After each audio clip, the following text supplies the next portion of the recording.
Hello, I'm Void, and welcome back to another reaction. Today, I'm going to be reacting to the Omni-Man versus Homelander death battle. I'm really excited for this. I loved Invincible. I got the first, not volume, but the first. It's like a phone book of Invincible comics. I haven't quite started reading it yet, but definitely excited about that. And we have Diabolical Invincible Me is the name of the song. And Brandon Yates is still the musician. Very cool. Let's get into this. This episode of Death Battle is sponsored I by don't know BetterHelp and Mint Mobile. anything about Homelander, but I'm inclined to go with Omni-Man, just out the gate. That's going to be my initial guess, and we'll see how I feel after the introductions. Omni-Man, the invincible champion from planet Viltrum. Homelander, the world's greatest superhero, brought to you by Vought International. Few heroes have stood the test of All right. time with more applause. This analysis examines both the comics of Invincible and The Boys, but will avoid getting into specific detail regarding spoilers past the shows as much as the possible. very first, okay. Superman. But what if absolute power did, in fact, corrupt absolutely? Answer, we're all screwed. He's Wiz and I'm Boomstick. And it's our job to analyze their weapons, armor, and skills to find out who would win a death battle. That animation looked pretty Look, awesome. Up in the sky, it's a bird, it's a plane. No, it's Omni-Man. Had you going there for a second, huh? Not really. His name is in the title of the video. Well, you might be forgiven for mistaking Nolan Grayson for his classic comic inspiration. He's even got that sexy mustache that he's not afraid to hide with terrible CGI. Born on the planet Viltrum, Nolan was sent to Earth to... Greater than 1,000 years. Height is 6'2", weight is 250 pounds. Species is Viltrumite, and really wants his son to think. Oh, man. Oh, no. Oh, this is gonna be spoiler heavy for the shows. I think they said they were trying to avoid spoilers for the comics, but yeah. So you know, obviously, if you haven't seen Invincible, at the very least, I highly recommend it. Just watch the first episode. Make sure you watch it to the end, and you know, if that doesn't grab you, then I'm really sorry, but you know, it should grab you. It should get your attention. Powered alien defender and spread the enlightenment of his utopian homeworld. And as his superhero alter ego Omni-Man, there was no one better suited to the task. He saved the world countless times, worked alongside the Guardians of the Globe, and even married and had a son, Mark. Life couldn't be better until Mark inherited his dad's Viltrumite powers. That's when Mark found out that his dad was a stinking rat bastard liar. Turns out, Viltrum wasn't exactly the peaceful utopia Nolan promised. Peaceful in the sense that they culled half their population, murdering billions with their bare hands until only the strongest were left, united by a common purpose. This Viltrumite empire then went on to conquer planet after planet in their home galaxy, murdering any who dared oppose them. So just scratch that whole peaceful part entirely. And turns out Omni-Man was here to do that same thing to Earth. Sorry, Mark. Your dad's a dick. Even worse, he's easily the most powerful being on the entire planet. Imagine combining the raw power of a Kryptonian and the bloodlust of a Saiyan, and what you get is basically a Viltrumite. Due to their unique DNA, Viltrumites are composed of smart atoms. Fixed properties, smart atoms with variable properties. Oh, okay. That they can manipulate to achieve superhuman feats, like holding their breath for weeks on end by drawing more energy from the oxygen inside them. Kinda reminds me of that whole bioelectric aura thing Superman has. That's basically how comic writers bullshit a science-y explanation for his powers. Except smart atoms make even less sense. How can atomic structure be designated by your DNA? DNA is made of atoms. It's completely nonsensical biological hogwash that I cannot stand. Uh-oh, comics fans. I'm calling this debunked. Viltrumites nice can Wilhelm. fly, withstand near Alright, we've got accelerated healing, flight, inhuman longevity, nigh invulnerability, resistance to star-level heat and absolute zero, superhuman physiology, and a bitchin' mustache. Zero temperatures, Hell yeah. and even possess insane healing factors.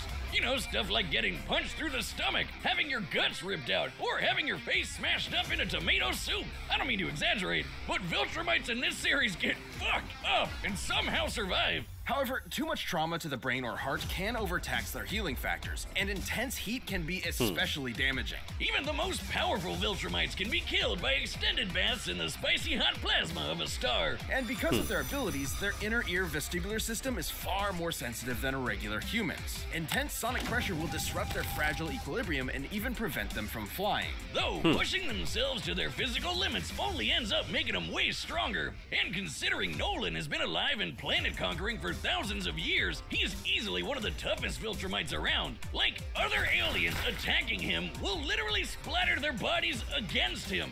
But Mark didn't inherit everything from his dad. Despite his alien genes, Mark was raised as a human with our weak, pathetic human values like love and compassion and not brutally murdering the shit out of everyone you see like a maniac.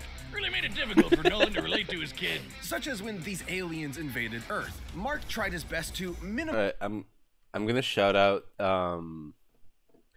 Speaking of the Flaxons, I'm gonna shout out the Omniman rap by Daddy Fat Snaps, cause that is some good shit right there.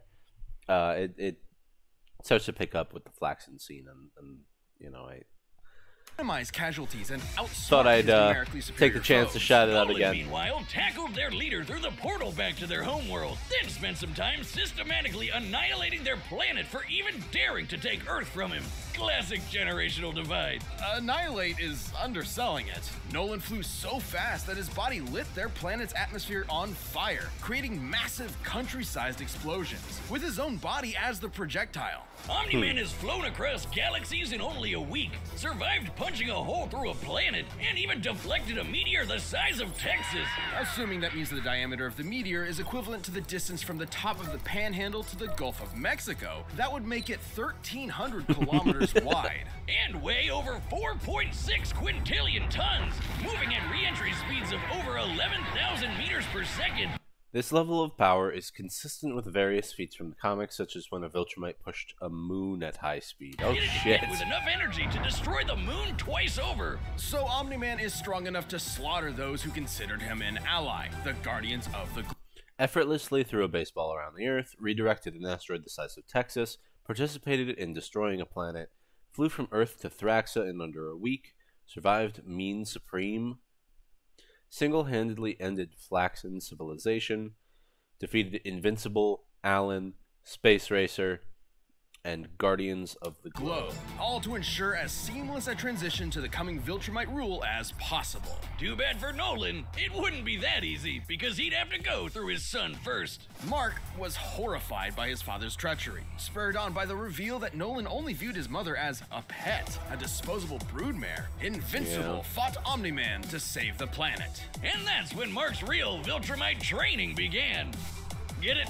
Training? Like the train? Yes, we get it. It was a good pun. Jesus. But if anything, it was Omni-Man that learned a lesson about humanity that day. He may have tried to turn Mark into a Viltrumite, but in reality, as Nolan fled Earth with tears in his eyes, Mark made his father human. This episode is sponsored by BetterHelp. Life can be overwhelming, and many people are burned out without even knowing it. Symptoms can include Alright, don't be afraid to get help, life can people. lead us to talking with someone that offers video, phone, and even live chat sessions. more than in 10% up. LP. Welcome to Vought International, a multi-billion-dollar American Let's see what you've conglomerate got, whose Vought. #1 products are the greatest superheroes on the face of the earth. That's right, superheroes are real and they're big business. Imagine a company that possesses a monopoly on popular culture, pumping out movies, TV shows, action figures, and video games constantly, drowning the masses in a slurry of focus-tested nostalgia opium with no end in sight. Imagine that. Imagine! Within Vought's pantheon of gods among men is their premier super team, the Seven, and its leader, Homelander. He's got the looks, the charm, the Jesus, and most importantly, he's got the power to slaughter all of America's enemies at home and abroad. This guy probably eats freedom and shits eagles. But Homelander's squeaky clean corporate sheen is only skin deep. Far from the big blue boy scout. Real name is John, age 41, height 5'11", weight 165. Species super abled human, and leader of the Seven, enjoys intention. He's marketed as Homelander is probably the closest thing to Lucifer on Earth. Remember Bad Future Biff from Back to the Future?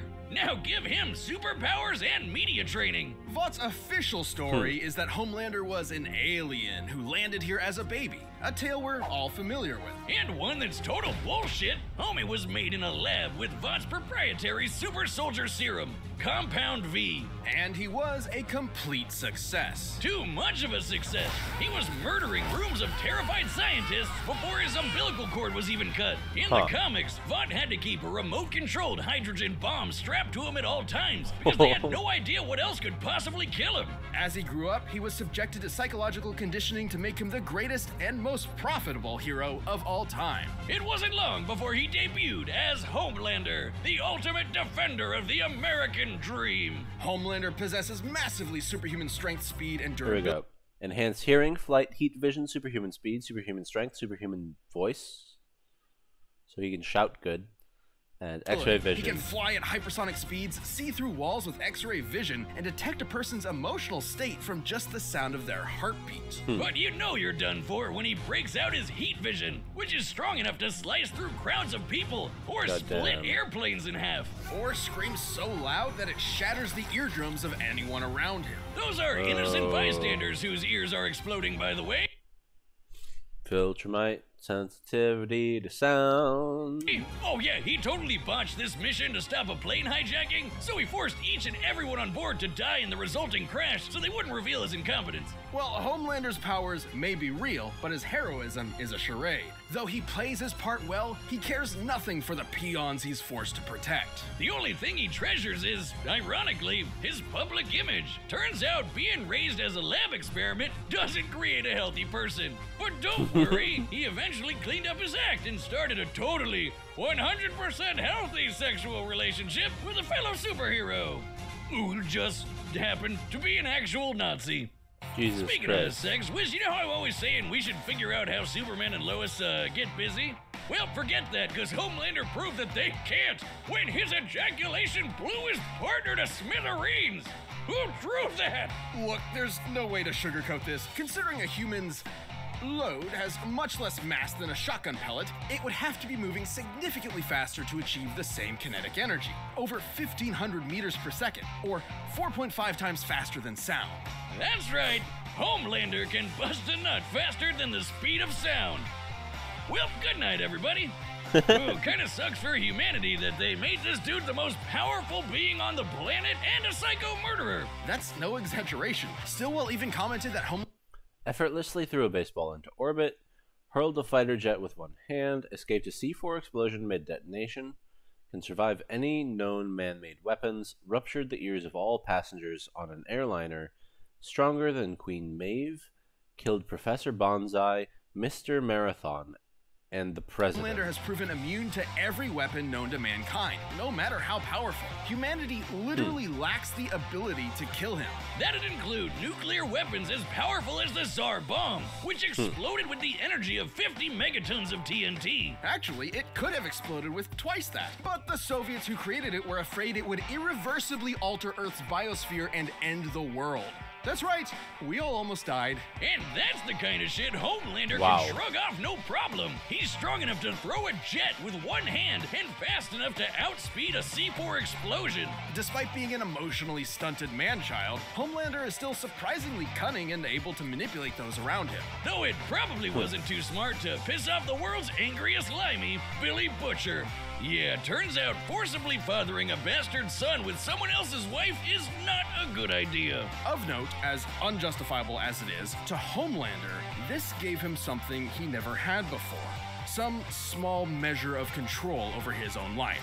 Being born Vought's star pupil meant he was under their thumb from the day he was born. His superpowered son was the first thing that was truly his and might be his best option for a new beginning. Or not. God This damn. episode is sponsored by Mint Motors. I know. We got multiple sponsors. Cut out the Crying for the nation. your same shit how teen. All right. All right, the combatants are. So for me, what this comes down to is definitely the sound sensitivity of Viltrumites versus the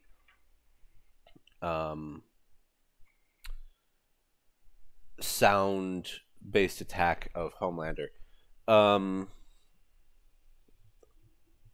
I think despite that, I'm going to stick with Omni-Man.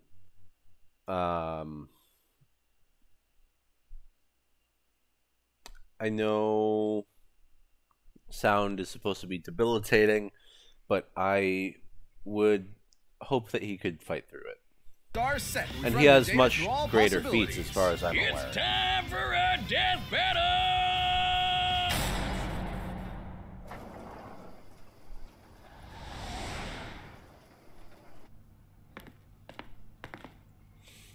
Excellent animation. Howdy, neighbor. Coco? It's warm. You know, Nolan, Homelander is more than just a superhero. It might be cynical to say this, but he's a brand. And it's very important to me that that brand means something. And if I'm playing second fiddle to some goddamn alien, what's really the point, right? What do you think? Long Debbie? preamble. God damn. Aw, she's shy. So, do we have an understanding? Get the fuck out of my country. I'm going to feed you your own heart. Shit. That was a great line.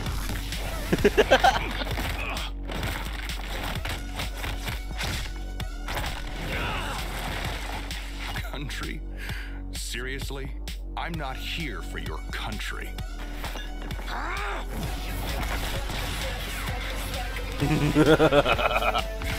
Oh, the collateral on this is going to be massive.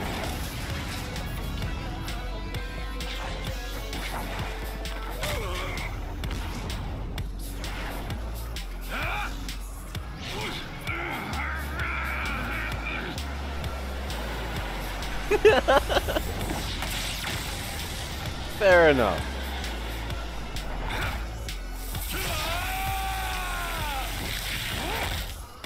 Never been hit by someone your own size before? You have to turn with the punch to reduce. Better.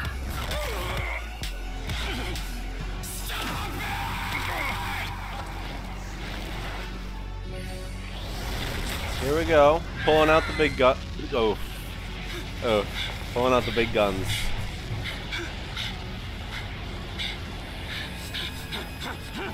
What's the matter? Are you going to cry?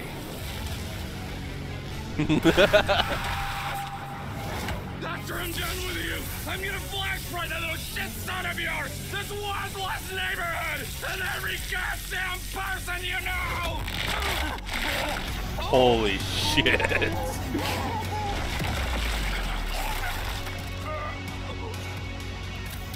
Remember what I promised you. God damn. Now swallow.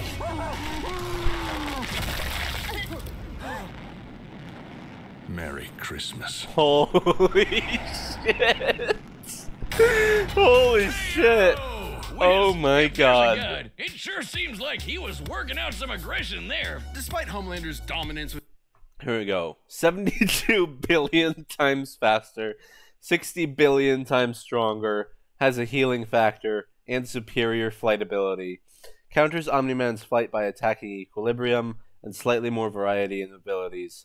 Has little means of a killing blow, much less experienced in taking hits. within the world of the boys, he's Yeah. a big fish in a small Omni-Man pond, can take relatively some speaking. goddamn hits. Homelander can move faster than sound, while Omni-Man can move faster than light. Homelander can survive a nuke, while Omni-Man can shatter the moon twice over. To be fair, Homelander did have a couple of abilities Omni-Man didn't, like his heat vision. And while Viltrumite healing factors have failed against continuous exposure to the heat of stars, that still took quite a bit of time. And there's no reason to think Homelander's heat vision was anywhere near that hot. Hell, Hell, Nolan's tanked heat vision from the superhero means Supreme before, who can vaporize people in an instant. Even if it was hot enough, Omni-Man's superior speed would cut him off before he could do any lasting damage. Similarly, despite being This is able a to short disrupt his fight. equilibrium with his supersonic screaming, Homelander wasn't strong enough to capitalize on it in any meaningful way. Plus, while Homelander is pretty devious when the situation calls for it, He's not Omni-Man a has strat- been fighting he's not and a conquering strategist. worlds for thousands of years. He comes from a warrior culture based on fighting. Homelander, on the other hand, comes from a test tube and never had to push himself as a fighter because he was always so much stronger than everyone else.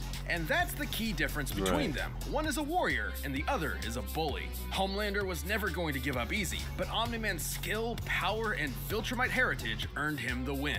When it comes to Superman knockoffs, That's fucking Homelander had to horrific. eat his heart out. The winner is Omni-Man. Jesus Christ. Death Battle is back, and we've launched a brand new membership program for our YouTube channel. By directly supporting our team, you'll get unique emotes, badges, and additional content, and a bunch more. That was Click fantastic. that join button to see more info, and thanks so much for watching. Alright, who's up next? Magneto. I saw the preview for that one. Magneto versus Akira. Tetsuo from Akira. I forgot his name. Magneto versus Tetsuo. It's gotta be Magneto, right? Right? I haven't seen Akira, but like... Okay. Anyways. This battle was fantastic. I'm surprised that they didn't get more graphic or showy with the with the bystanders, you know? Seemed like they could have done more with that. But they definitely captured Omni-Man's very threatening nature and Homelander's cockiness. I think they did quite well with that.